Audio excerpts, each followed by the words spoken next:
Market outlook इस खास series में आप सबका स्वागत है। हमारे साथ कार्यक्रम में शामिल हो रहे हैं मोतीलाल ओसवाल, फाइनेंशियल सर्विसेज के head of research institutional equities से गौतम दुग्गड़ साहब।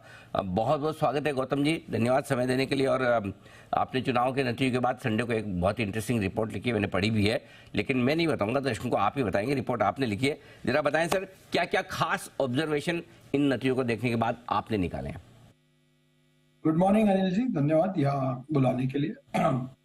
जैसे कि आपने कहा, रिपोर्ट में हमने तीन चीजों का जिक्र किया है। एक तो जो बाजार थोड़ा सा नर्वस था स्टेट पोल्स को लेके, स्टेट इलेक्शंस को लेके पिछले 2-3 महीनों से, तो जो नतीजे आए इस संडे को वो उम्मीद से काफी बेहतर थे।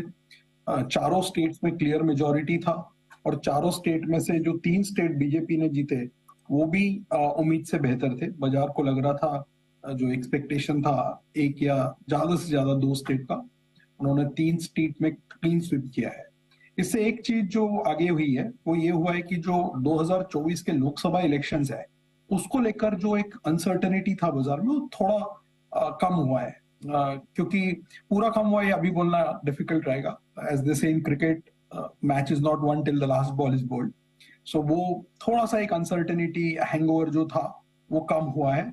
एक सर्टेनिटी का माहौल बनता हुआ दिख रहा है, पॉलिटिकल कंटिन्यूटी करंट डिस्पेंसेशन के लिए।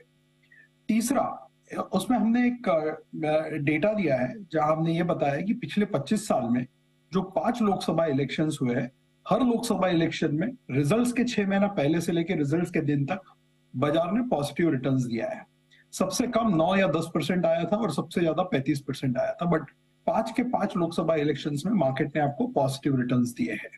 इस बार क्या होता है वो हम देखेंगे, बट जो माहौल बन रहा है वो काफी कंड्यूसिव है। और लास्ट पॉइंट ऑन नोट में जो हमने जिक्र किया वो ये है कि इंडिया के जो फंडामेंटल्स है बहुत स्ट्रांग दिख रहे हैं, चाहे आप मैक्रो देखो या माइक्रो देखो। अभी लास्ट वीक हमने जीडीपी डेटा देखा था। फर्स्ट हाफ में रियल जीडीपी 7.7% ग्रोथ है, जो कि one of the largest highest growth है इन अ बिग साइज इकोनॉमी। दूसरा, कॉर्पोरेट अर्निंग्स हमने देखे थे 2 हफ्ता पहले। निफ्टी का अर्निंग्स ग्रोथ ये क्वार्टर में 28% आया था, 21% के एक्सपेक्टेशन के सामने, और फर्स्ट हाफ में 30% ग्रोथ निफ्टी ने ऑलरेडी दे दी है अर्निंग्स में। और फुल ईयर का हमारा अनुमान 22% है, जहां हमने अपग्रेड्स भी देखे थे ये क्वार्टर में। और जो बाकी हाई फ्रीक्वेंसी डेटा पॉइंट जिसे हम कहते हैं, चाहे आप पावर डिमांड ले ले या पीएमआई डेटा ले, ऑटो मंथली सेल्स लीजिए, जीएसटी कलेक्शन लीजिए, सब कुछ एक कंटिन्यूड मैक्रो मोमेंटम की तरफ फिंगर पॉइंट कर रहा है। और लास्टली, इन सब के सामने आपके वैल्यूएशन स्पेशली लार्ज कैप में बहुत ही अट्रैक्टिव है। 18 टाइम पे निफ्टी ट्रेड कर रहा है 1 ईयर फॉरवर्ड, लास्ट 10 ईयर का एवरेज 20 पी है। तो लार्ज कैप में वैल्यूएशन रिस्क रिवॉर्ड जिसे हम कहते हैं बहुत अट्रैक्टिव है। और फिर हमने उसमें हमारे चुनिंदा सेक्टर्स जिसे जो हमें अच्छे लगते हैं और स्टॉक्स जो हमें अच्छे लगते हैं उनका जिक्र उस नोट में हमने किया है। सो ये ब्रॉड 3 पॉइंट समरी था उस नोट का। ओके, तो बड़ा इंटरेस्टिंग ऑब्जर्वेशन आपने पूरे इलेक्शन के इन नतीजों से निकाले। अब इन नतीजों से बाजार के लिए क्या डायरेक्शन है ये बताएं सर। वैसे तो 2 दिनों से बड़ी हरियाली छाई हुई है, लेकिन और कितनी? अनिल जी, ये शॉर्ट टर्म में बताना हमेशा डिफिकल्ट रहता है, बट अगर आप मैथ्स वर्कआउट करते हैं, जैसे आज अगर आप देखते हैं तो FY24 के 1000 रुपए के ईपीएस पे निफ्टी लगभग 21 टाइम ट्रेड कर रहा है। मान लीजिए यहां से ना री रेटिंग होती है ना डी रेटिंग होती है, ये 20-21 का मल्टीपल कंटिन्यू होता है अगले 6-9 महीने तक।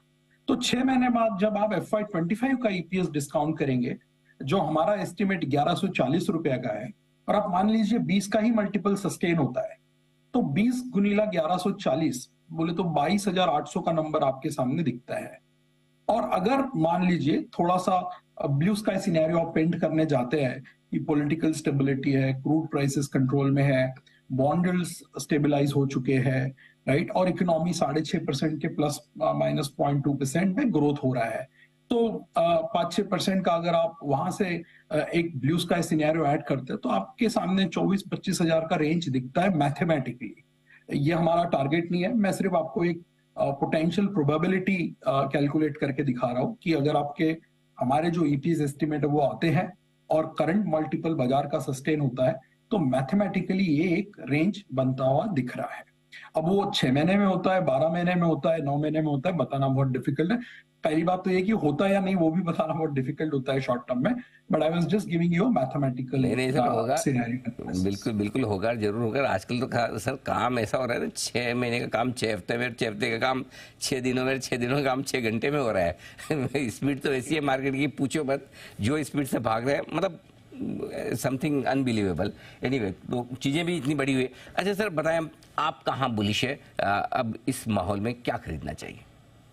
तो अनिल जी, हमने 4 सेक्टर्स पॉइंट आउट किए जहां हम पहले भी बुलिश थे और अब और ज्यादा बुलिश है।